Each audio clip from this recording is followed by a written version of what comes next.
I represent Texas, and we know that abortion is on the ballot. And to be clear, tonight we saw two things. People can choose between a Khan in chief or a commander in chief.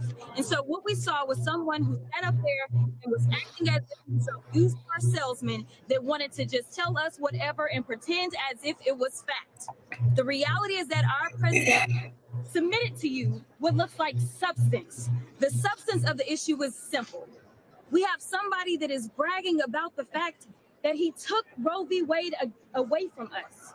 Whereas we know the next step, they've gone after mifepristone. They want to go after contraception. And unfortunately, in the state of Texas, they're talking about instituting the death penalty. What the American people have to decide is that they're going to choose themselves. This election isn't about all of the lies that Trump is selling you. What it's about is the facts. The facts are that he took that right away from us, and he wants to take more rights away from us, and he did not shy away from it. Every time he didn't want to answer a question, he just decided to deflect. The reality is that people are dying. We had over 26,000 women that were impregnated in the state of Texas alone in the last year since the Dobbs decision as a result of rape. That is unacceptable. You all know the story of Kate Cox. You know the story of Dr. Denard. You know the story of women that are potentially losing their lives. And so there is only one clear choice, and that clear choice is Joe Biden and the blue team. And that's exactly why we're here. I think that there are Republican billionaires who are clearly funding Democratic seats. And what is shameful is they are like, not only will we, if you dissent against the AIPAC agenda, not only will we come for you and unseat you, we don't even have to find a Republican to do it. We'll work within your own party. And so I would say that that's concerning, but it's not a new concern for me. I think that it would be impossible to be a young progressive Black woman and not be aware of the risk that it is. The reality is, those of us who are progressives, those of us who are truly looking for liberation through the political process, you have to be willing to put political integrity ahead of political popularity. And that means that in the case of Jamal Bowman, I'm sure there are other examples to reference, we have to do what we know is moral and just for the collective, even if that means individual consequences. And so for me, it's not a question of whether or not I'm going to continue to stand on business and stand on the principles of people, because that's non-negotiable. I think that if we're not going to lead as ourselves, then I could just let somebody else do it, because why does it matter that I'm in a seat if I'm not going to do? And I think what is happening is the Democratic Party is having to reconcile with ourselves. And so the question to Democrats, whether you are progressives or neoliberal, are you willing to burn your own house down instead of leaning a little bit more left? Are you willing to let your party be torn apart and to let Republican billionaires set your agenda? Or are you willing to have a conversation about what it looks like to take stances that are pro-humanity? Project 25 will be Project 2028.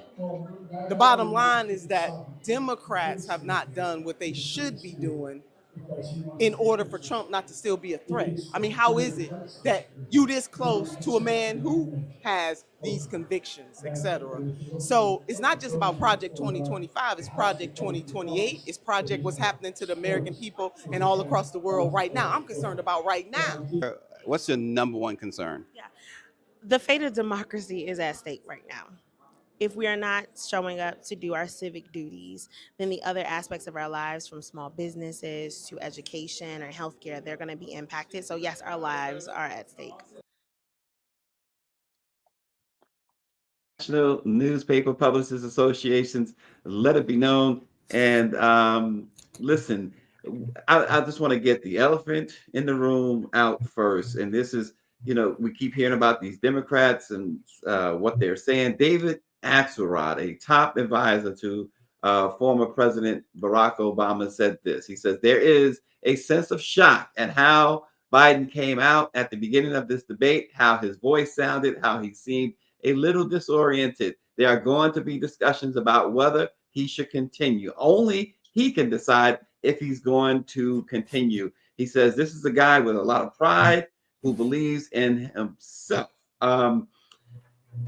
The thing about this, Austin, and welcome to Let It Be Known to NMPA's own Sharice Muhammad. Thanks for joining us. The last time a president who was eligible to run for re-election and didn't appear on the November ballot was in 1968 when Lyndon B. Johnson, facing certain defeat in the Democratic primaries, chose not to seek a second full term. But yet we're hearing, in fact, one Democrat said this, I look forward to being in Chicago when Gavin Newsom is nominated from the floor. Um, that's not going to happen. It's just not going to happen, nor should it happen at this point in time. Um, that's really, Sharice. I'm going to go to you first. Your view from where you sat, from what you saw in the debate last night. Let me ask this as you explain this to us, from what you saw. But what's more important?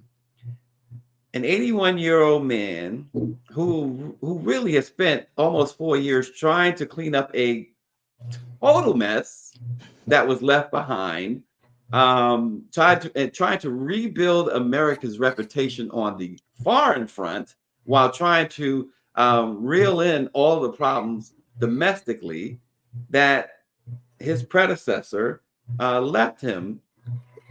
He comes out. He's 81. He was every bit of 81 last night.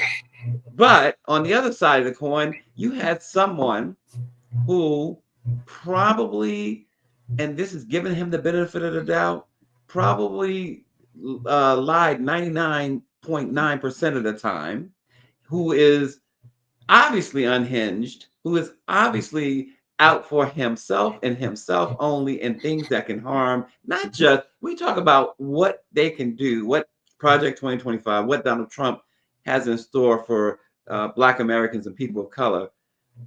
But a 78-year-old man, so you have the 81-year-old man and the 78-year-old who really means no one any good. I mean, where's the choice? Well, there definitely is a choice. And that choice rests with voters who do not have short term memories. And that's what we're going to need from both the Democrats and the Republicans. You must remember the mess that Donald Trump left after his presidency. And it was glaring. And it wasn't so long ago, 4 years ago or 3.5 years ago, wasn't so long ago that we don't recall. What was glaring also in the debate last night was the obvious deflecting on the part of Donald Trump. And when we brought up January the 6th, we all remember the hearings led by our illustrious congressman. Um, we know that the discussions and the testimony, the countless testimony, not just by fellow congressional staffers, but we also remember from the officers, the police officers who had such heartfelt testimony. We don't forget that.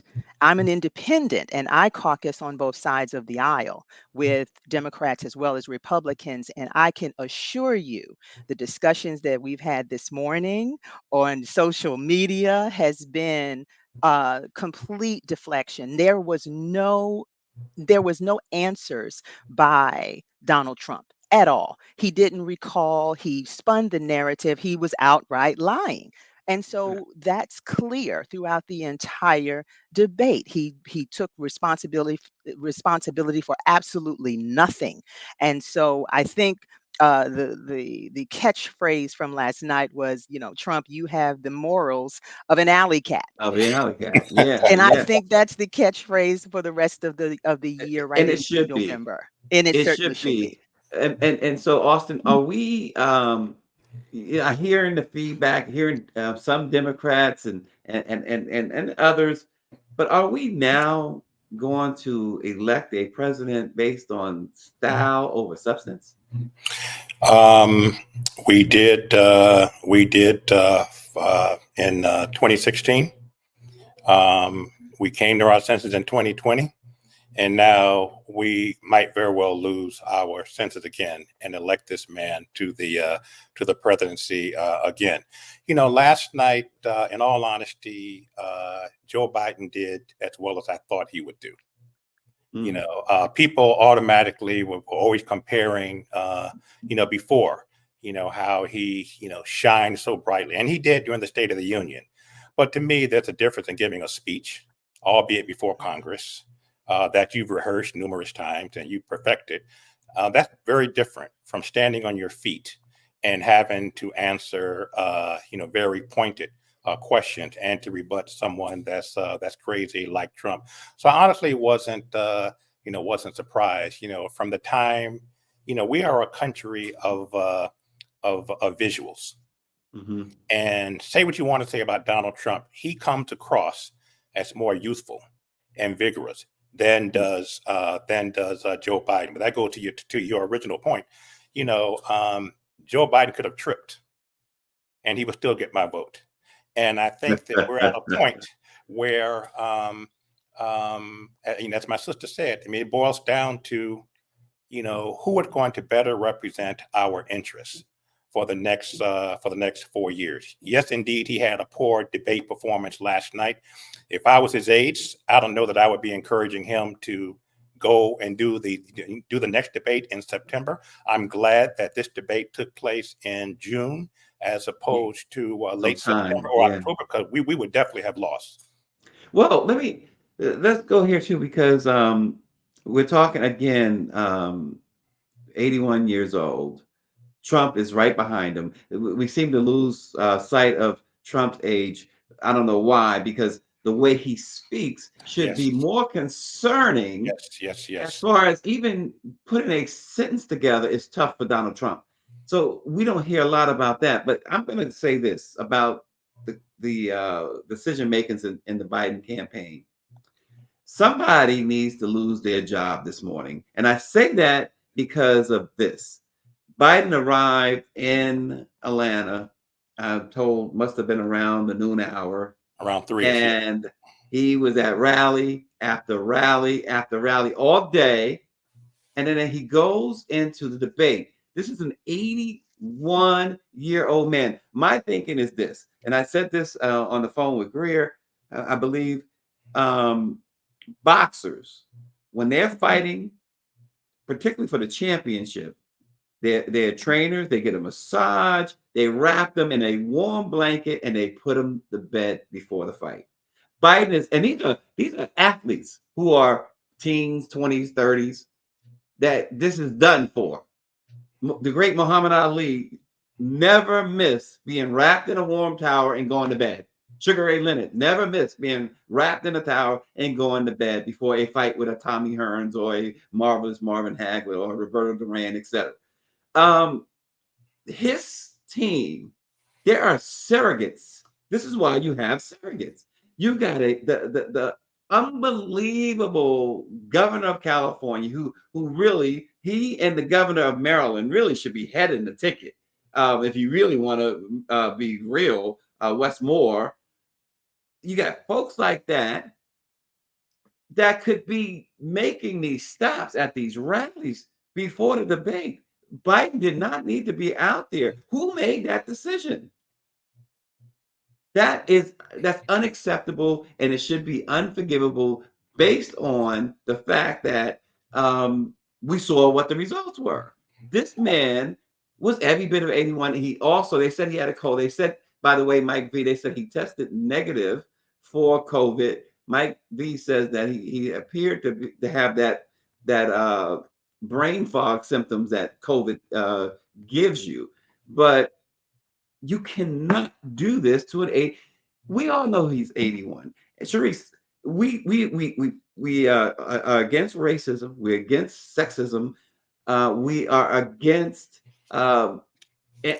anti-Semitism. We're against Muslim hate and all of that, as we should be. We're against Asian hate.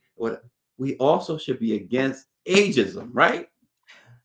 Yes, I certainly agree. And as you were talking about the age of Joe Biden, we have a similar issue here in the District of Columbia. Our U.S. House delegate, Eleanor Holmes Norton, that discussion has been going on for quite some time, Mhm. and we have continued to vote her in. Now, I've even said, and I've been quoted, I've continued to say that her physical frailties may be. She may take an extra minute to get to the podium, but her mind is still sharp. And that's the glaring difference. That's the difference.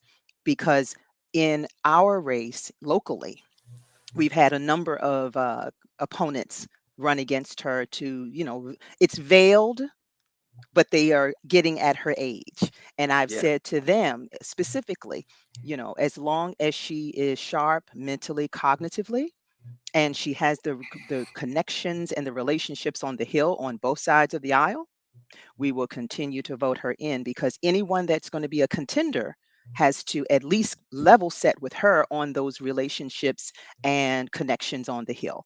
Now, parlay that over to the presidential debate last night. Clearly, there was some delay, there was some fog, and say what you may about whether he had a cold or not. Again, his team did not take care of him before. I mean, this is we're running ground games now. So maybe cut back on the personal appearances and prepare for the Particularly debate. before the debate, right? Maybe one or two appearances, but not the grueling schedule that he had yesterday. Clearly, that was overdoing it, and then you expect him to be at 100% for Yeah. the presidential debate. And So by no, the no. way, I don't know how many stayed tuned. Did you, Sharice? Did you, Austin, to the president's after debate party, the after party? Very lucid. It seems like as the night Yes, went yes, on, night and day, night and day. yeah, Oh, and you're wondering, you're seeing them. They like, where was that a couple of hours ago, an hour ago? yeah, But the fact is, when you're not well, and they said he had a cold. When you're not well, that tends to happen too, right? You tend to your body just reacts differently. And again, an 81-year-old man. But what should um happen, what should be happening, it's not going to happen though, is we got to take age out of it, because here's the fact of the matter is you have two people running for president that is a combined what 159 years old. So we can't. If you want to use the age, then you got. It seems like you got to use it for both of them, right? well, yeah, But we don't hear about that on Trump's side. Well, I think you articulated it early, Austin. yeah. The idea when that I did anything wrong relative to what you're talking about is outrageous. It's simply a lie, number one. Number two, the idea that you have a right to seek retribution against any American just because you're president is wrong. It's simply wrong. No president's ever spoken like that before. No president in our history has spoken like that before. Number three, the crimes that you are still charged with, and think of all the civil penalties you have. How many billions of dollars do you owe in civil penalties for molesting a woman in public, for doing a whole range of things, of having sex with a porn star on the night while your wife was pregnant? What are you talking about? You have the morals of an alley cat. And there it is. yeah, and that was one of the highlights. One of of the evening.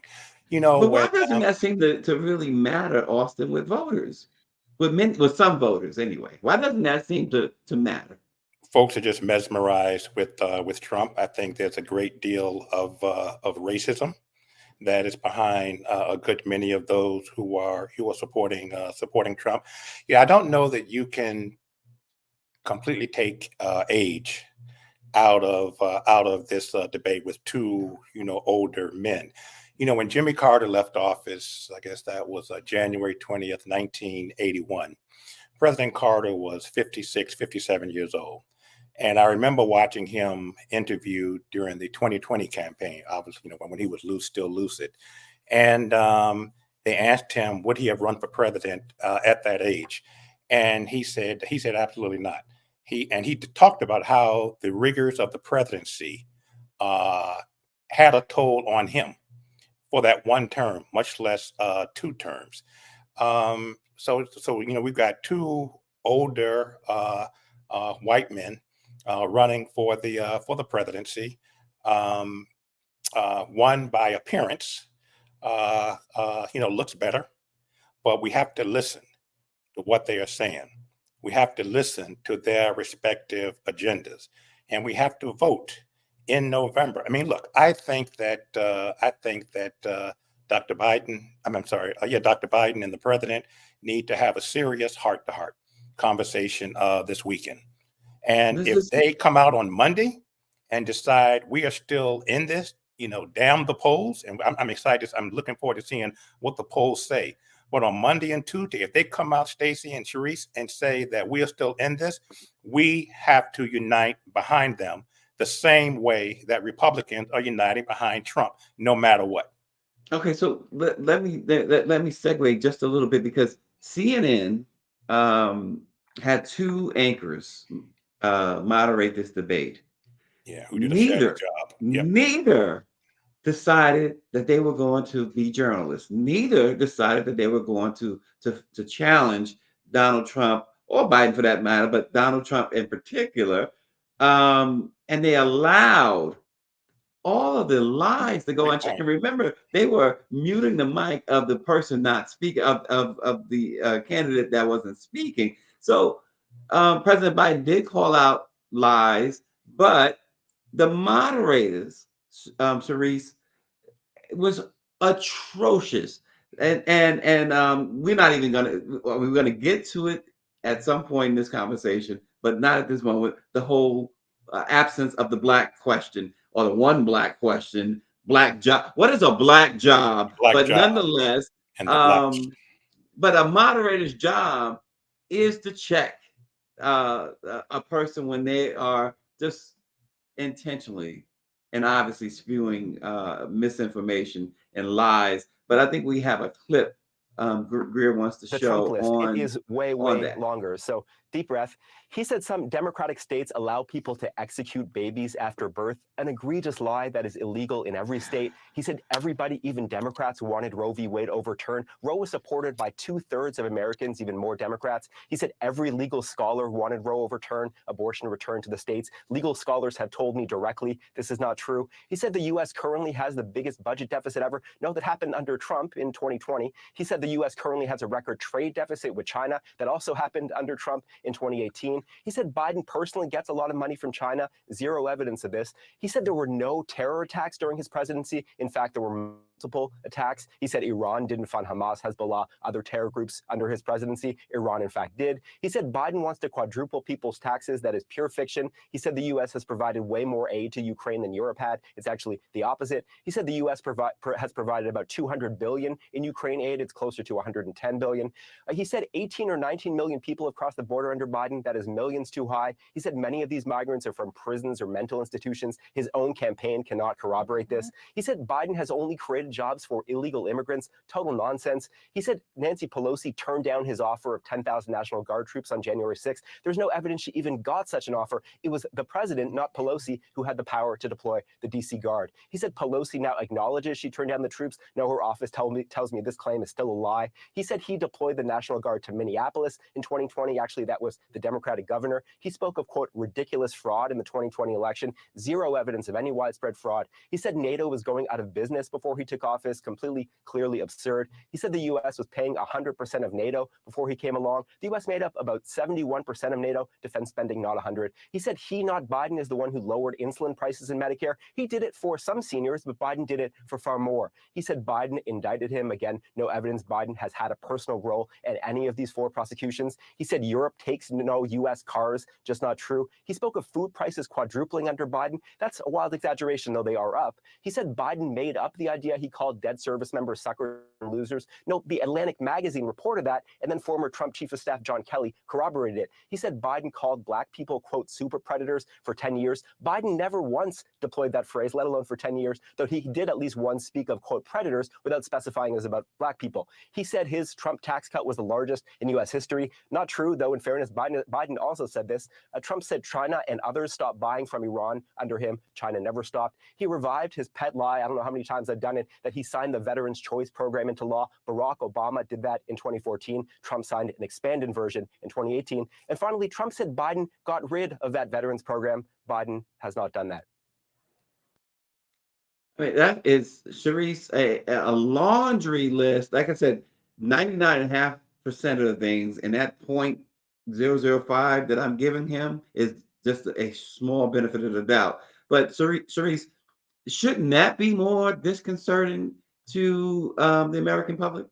I tell you what's disconcerting, and that is Trump can just say whatever he wants to say off the cuff and be unchallenged. Um, and that's the duty of the moderator, is to maintain, not just maintain order, but also integrity.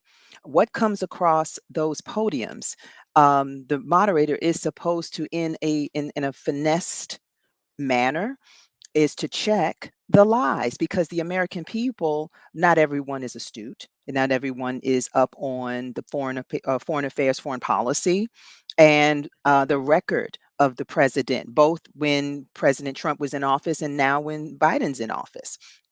I also think that the Democratic Party, I think one of the ladies said it in the intro, that the Democrats are not really, there's too many missed opportunities to come in and say, listen, we need to do that fact check and run that list of things that Trump ran last night and say, no, no, no, no, this is not what's happening. And I mean, some of it Biden was able to address, but again, his redress of Trump's statements and remarks was very weak, was very Mhm. weak.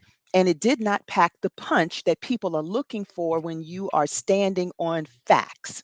And that's something that the party can come back and review, and to do somewhat of a reconnaissance, so that the American people understand where we truly stand as a country. Aus- Austin, let me ask you this question.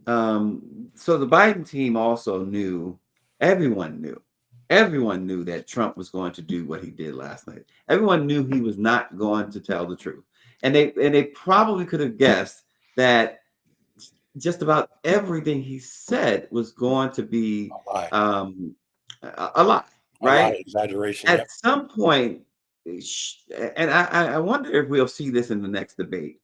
But at some point, someone in the Biden camp, if allowed, whether allowed or not, should have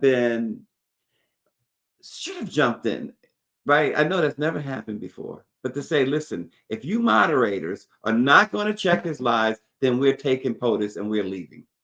I mean, is that a possibility, Austin? Never. I hear your frustration. I share your Yeah. frustration, but Well, it's not really that would never frustration. happen. It's just an observation. Well, observation, I think I think I could speak for Sharice. We all certainly share your observation and your frustration. I just don't ever see that happening under any circumstance. Last night But these, they wait, had, but Austin, these are totally different times now, right? yeah, Because this yeah, guy he is no longer any rules when it comes to Donald Trump. So that's why I say that. Though is but that thought? Should but that thought be there? no. Had that happened last night, then the attacks on the Biden camp, the Biden White House would have been, the president was screwing up and they had to get him off the stage by any means necessary. Last night's interview may as well have been on Fox. Facts. The president may as well have been at a Trump rally. Yeah, he would have gotten booed and cursed at and yelled at, but take that out of the equation. You're right. Jake Tapper and Dana Banks should have done a better job of pushing back. It was as if they were the conductors on a train, on an Amtrak, and just collecting tickets and going to the next stop. The only time they came close to challenging either men was when they said, you have 30 seconds left. I'm going to answer Right. the question again. Aside from Timekeeping. that was it. Yeah, Timekeeping, and that's what they Yeah, used. yeah. yeah. And Jake Tapper and Dana Banks, when you watch their respective shows, which I do sometimes, they were not in their normal element last night in terms of letting that nonsense just slide. Yes, Yeah. Biden tried to push back as best as he could, but the moderators had a choice. And my final point on this, there's a reason, not once during that 90 minutes, that Trump did not attack the moderators, because he didn't need to.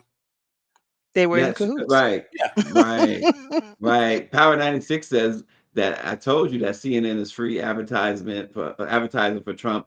And Mike V says Biden was low energy in 2020 during the debate, but yet he beat Trump by 8 million votes and 306 electoral votes to his 232. He says, I don't see how this debate increased the base for Trump. At this point, so no, neither base is going to be increased. Isn't it more, Sharice, about the undecided or those who might be looking elsewhere or withholding their vote? Because we even hear those talk about not voting out of protest. Well, we have Michigan right now, and Biden's in trouble in Michigan due Yeah. to the Gaza issue.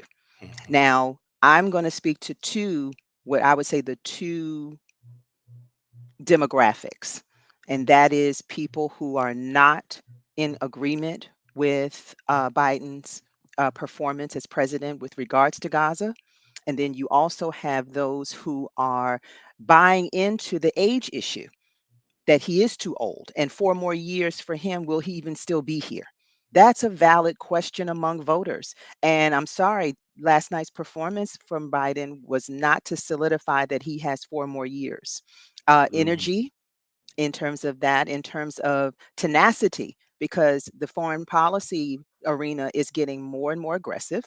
Mhm. And we're looking for that fight in Biden, even with his going up against Donald Trump. He's not meeting Trump on the level of aggressive get it done. And Mhm. if that's the case in his performance last night, if that's any indication of what 4 more years will be with Biden, then I think a number of voters are looking elsewhere. And that's a party discussion. That's a Democratic Party discussion that I just don't think they're considering, and they're not discussing the viable options within the party. And I think Mhm. it's going to cost the country, because 4 more years of Trump, we've seen what he can do. And I don't Yeah. And I don't only think that it's going to be worse. It's going to be 10 times worse if he's elected in November. and Sharice and Stacy, to me, often last evening, the president, which I just don't understand, seemed surprised by what was coming out of Trump's mouth. Yeah. I mean, he seemed shocked. I mean, this is Donald Trump. But last night, I guess he was shocked that he was saying it in person. I mean, he just seemed genuinely stunned and surprised that the man a couple of feet away was talking this nonsense that he's been doing for the last 8 years, publicly and privately. Some folks have said that it's a sign of age because his mouth was open. I think his mouth was just open in shock. I think it had nothing to do with age. Yeah. Yeah. Yeah. Yeah. That too. Um, It was a look of disbelief. Is this guy for real? Are you serious? Are you yeah. serious? Are you crazy? No, clearly you're crazy. So I think Daniela Pierre is probably more right than wrong on this. She says that last night's performance may have increased voter political apathy. But let me say this as well, because we cannot not talk about the Vice President Kamala Harris. She's been sidelined so long. She's been silenced so long. But I tell you what, between and we saw Jasmine Crockett's what she said at the beginning, but the vice president made the rounds last night and really acquitted uh, Joe and herself, the campaign. She really did extremely well. I don't know if we have sound here, but let's take a listen if we do. Mhm. Well, it was a slow start. There's no question about that. But I thought it was a strong finish, and in particular because what we know is that when you look at the two sides of the ledger, what we had in Joe Biden is someone who wanted to have a debate based on facts, based on truth. And in Donald Trump, we had what we have come to expect, which is someone who's going to push lies and distract from the reality of the damage he has created and continues to create in our country. When I think about the significance of the substance of what is before us in November in 130 days, we are looking at a president in Joe Biden who has done historic work, whether it be on addressing the infrastructure issue in America. Donald Trump, remember, kept talking every week was going to be an infrastructure week. It never happened. It was Joe Biden that made it happen, so that over $1 trillion is hitting the streets of America to upgrade roads and bridges. You look at what Joe Biden has been able to accomplish in terms of delivering for the American people, whether it be the creation of 15 million new jobs, over 800,000 manufacturing jobs, bringing manufacturing back to the United States, what we have done to cap the cost of insulin at $35 a month, finally taking on big pharma and allowing Medicare to negotiate drug prices. These are the substantive issues that the American people care about. And what we saw tonight is more of the same. Joe Biden fighting for the American people, Donald Trump fighting for himself. Yeah, and so that's a great point. And here's the thing with Trump supporters and Trump himself. Listen, okay, this is your guy. Um, the issue though is that they have never we and Greer and I have been on the streets. We've invited Trump to this program. Now I tell you, we have invited Trump to this program as we have invited the president. We've invited everyone to this program. We've been on the streets talking to both supporters of Trump and Biden. And what stands out to me in a very honest moment, which it's rare that you get from Trump supporters. I'm sorry, it's just the truth.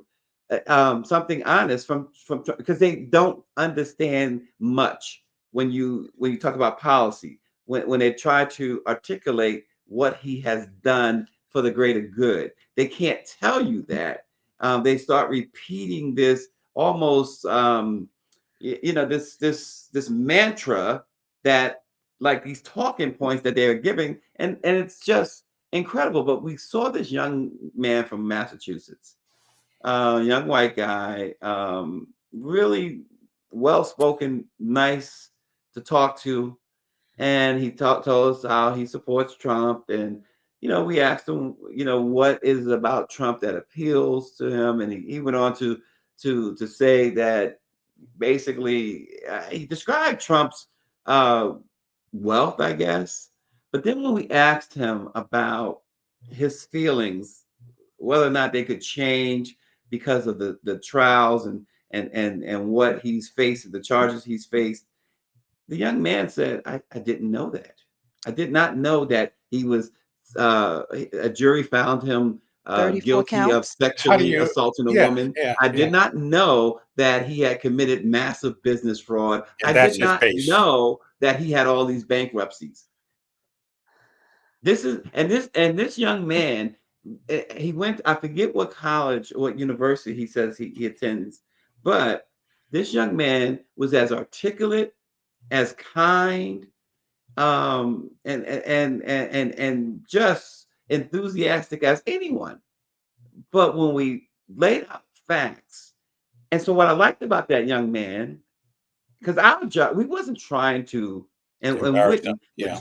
trying to change his mind, but our job is just to Inform. hear what people have to say, really. But I like the fact that when you talk to Trump supporters and they can't answer a question, they get mad at you. When they don't know something about Trump, they get mad at you. This young man was like, okay, I did not know that. So people don't know a lot of things. And that's why Sharice and Austin, we know misinformation and disinformation and lies are just so harmful in this when you talk about something as important as an election or and other things that go on. This is outrageous. And so we see even on this show and some of the comments, which we won't dignify on some of them, the racism. Hmm. Hmm. No. And when you talk about Trump, it becomes to them you're talking about their mother. Mhm. Well, But he we did only say, talking yeah, the truth.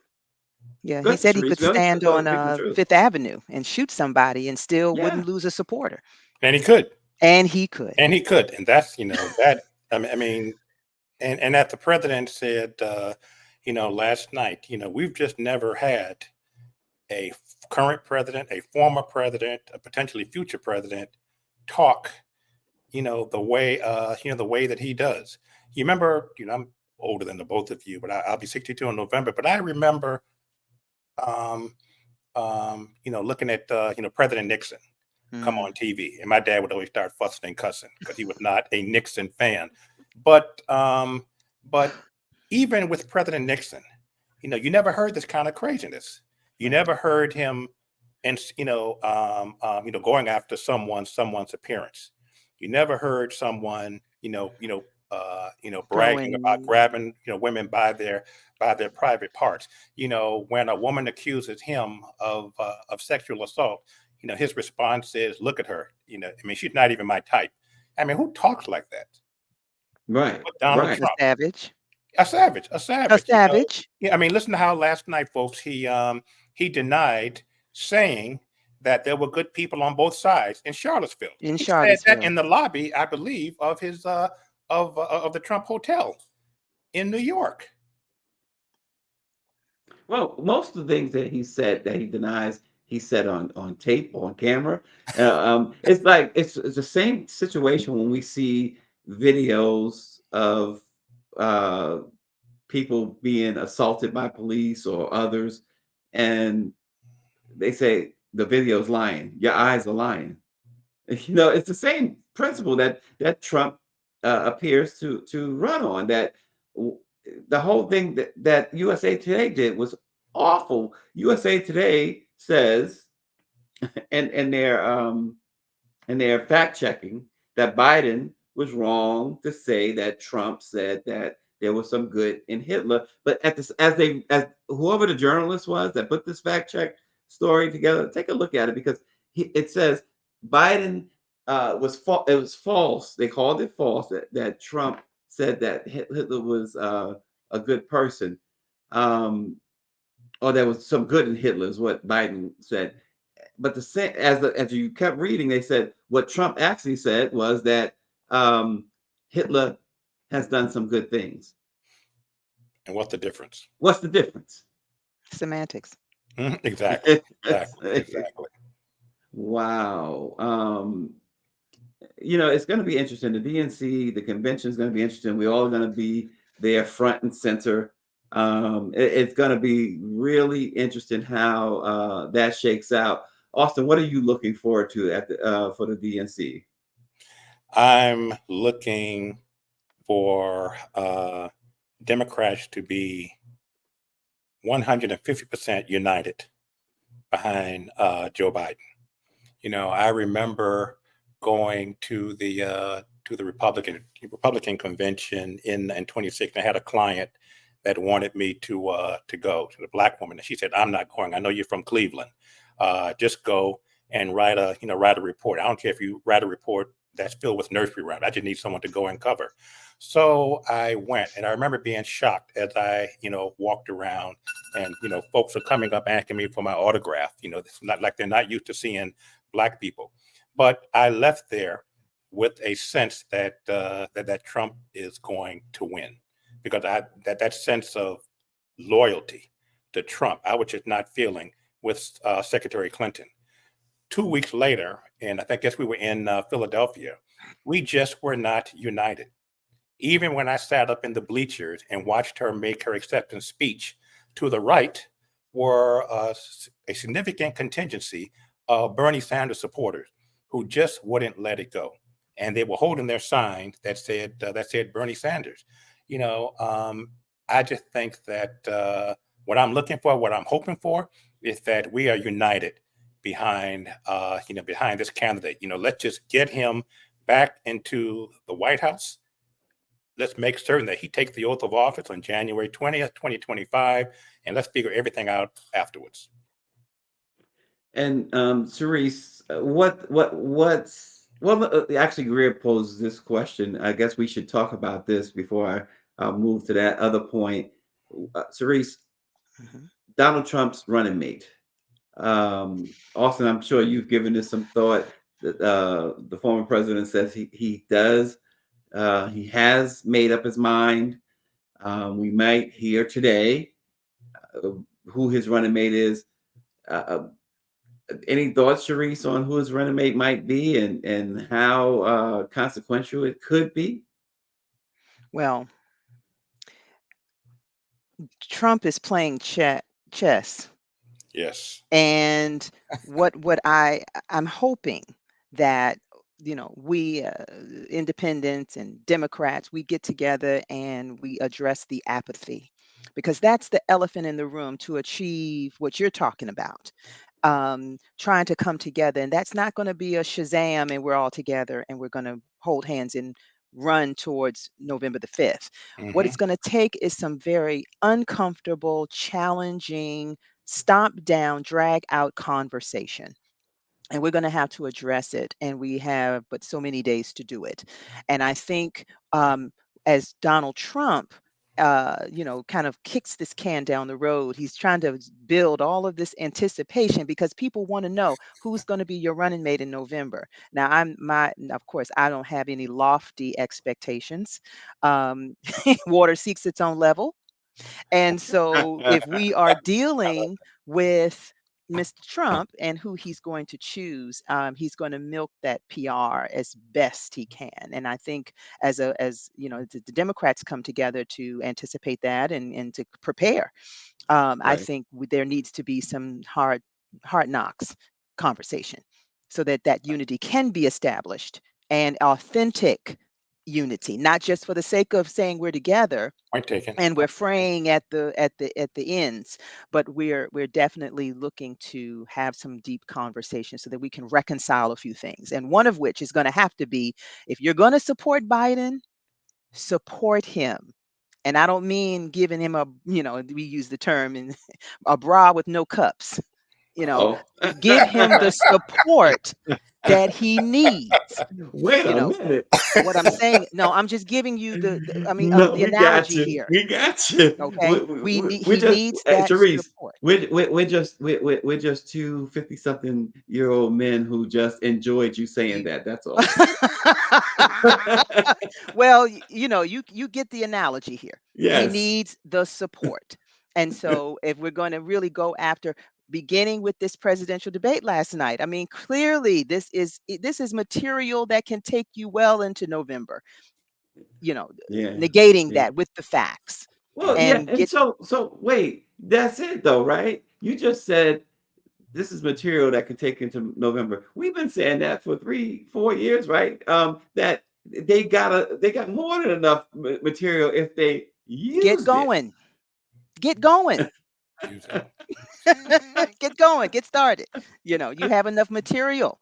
Then and that's your campaign to get the voter registration, get those people, to the polls, voter Mhm. registration, get them registered.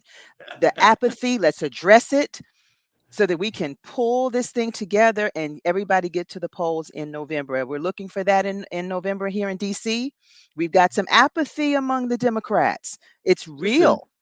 so Austin, before I ask you the question I want to ask you, a couple of things. One, Power 96 says Trump is picking a wasp for his running mate, not Uncle Tim or Butter Biscuit Byron. But I want to know, Austin, maybe you've held one of these in your lifetime. Maybe you have been employed in this type of occupation in your lifetime. What the heck is the black job? Mm, What is the black job? That they, mm. The But fact is I that mean, his big kill on the black people is the the millions black of people that he's allowed to come in through the border. They're taking black jobs now, and it could be 18, it could be 19, and even. so I mean, again, in his mind, in his racist mind, black jobs are those jobs that folks take coming into the country legally or illegally, and Menial, being maids, being waiters, being menial job. janitors. Yeah, menial job. That's what he means by black jobs. Whenever somebody says, I never heard someone say the black jobs. But whenever someone says the blacks, they're racist. 100%. That's all you. That's all you need to know. The black And yeah, he said that what in South several times. Carolina during this faux Black Conservatives for Trump rally. The blacks, the The black. black. Yeah, I He mean, never said come he never on. said the whites, the blacks. Right, But right. last night, an important point that he missed making on the whole immigration issue was Do we- on the immigration issue was just I'm trying to I just lost my thought of training What's there. your thought? But yeah. Well, the black Oh yeah. job is I'm what's sorry. I know what I happening. meant to say. When he was coming under attack from Trump for not doing more or to halt the illegal immigrants coming in, or he should have said that. But you are the one. You were the one who killed a bipartisan deal, a little more than a month ago. that would have addressed some of the very same issues that you're talking about. You know who the lead was on the Republican side in the Senate was Tom Cotton. You don't get much more conservative than with Tom or Tim Scott Cotton. So I was surprised that the president did not push back with that. So Austin, there is breaking news. Supreme Court has ruled in favor of a former police officer who is seeking to throw out an obstruction charge for joining the Capitol riot on January 6th, and a ruling that's definitely going to benefit Trump. The justices, of course, 6-3 voted to handed a win to defendant Joseph Fisher, who is among hundreds of January 6th defendants, including Trump, who have been charged with obstructing an official proceeding over the effort to prevent Congress's certification of President Biden's win. The court concluded that the law enacted in 2002 as part of the Sarbanes-Oxley Act, I should say, after the Enron accounting scandal was only intended to apply in limited circumstances involving tampering with physical evidence. The court sent the case back to lower courts for further proceedings on whether the Justice Department can still prosecute Fisher under the new interpretation of the law. So this obstruction, that's been a big part of the cases. What happens, what could happen now, Austin and Cerise, is that a lot of these individuals who have been prosecuted for January 6th, of course, particularly those who received those obstruction charges, they will now or could now have their cases revisited. Some of them did plea deals, so I don't know if that could change, changes plea deals. But this is a huge ruling, and just think about this. They also, at any moment, should be handed out a decision on whether Trump has immunity. This is a huge, huge situation here that's developing now. And it's sending a message. It's That's right. sending a message. Right. Stay tuned. More favorable rulings for Trump are coming down the pike. You know, this is why it is so important what my sister Sharice and what you're saying, Stacey, in terms of folks getting out to vote in November. You know, if we had been more united with Secretary Clinton in 2016, then Trump would not have had the opportunity to appoint not one, not two, but 3 justices to the Supreme Court. 3. And here now, the Supreme Court also just now issued this too. So their decisions are coming down left and right. That the city of Grant Pass versus Johnson, this upholds an Oregon law that criminalizes homelessness by prohibiting camping in public spaces. We did a meeting with Los Angeles Mayor Karen Bass just about a week ago on this issue here, but now they are upholding the criminalization of homelessness. So as you said, Sharice, this is, all of these things are happening. They're really happening. And when folks say that they can't do this or they can't do that, you got to listen and think twice about that. Particularly if this individual returns to power. He's already said, day one, dictator. This is not going to go well for a lot of people, and of course, we're looking at Project 2025 staring us down the, right between the eyes, Austin. Yeah, and as Sharice has so effectively said throughout this program, this is what really matters. The issues. Yeah. I mean, issues over substance. Yep. Go ahead, Sharice. I just wanted to make mention that the crops are rolling in for Trump. When he was in office, not only his appointments to the Supreme Court, but also the lower courts. And he strategically placed judges on the bench, strategically, because this is not coincidental. These rulings are not coincidental. They are aligned. Yes. And I also want to make it clear that Trump is able to sort of meander through the legal system because he's placed some of these judges in the key positions that they Eileen are. Cannon, Right. Eileen Cannon, down in Florida, the judge that's overseeing his documents trial is an avowed Trump Trump MAGA supporter. supporter and has every single ruling. Now, in fact, we're talking about the breaking news with the Supreme Court with the January 6th. But in fact, Eileen Cannon, after an appeals court overruled her, has decided to go back to that same situation and call a hearing on that particular matter. The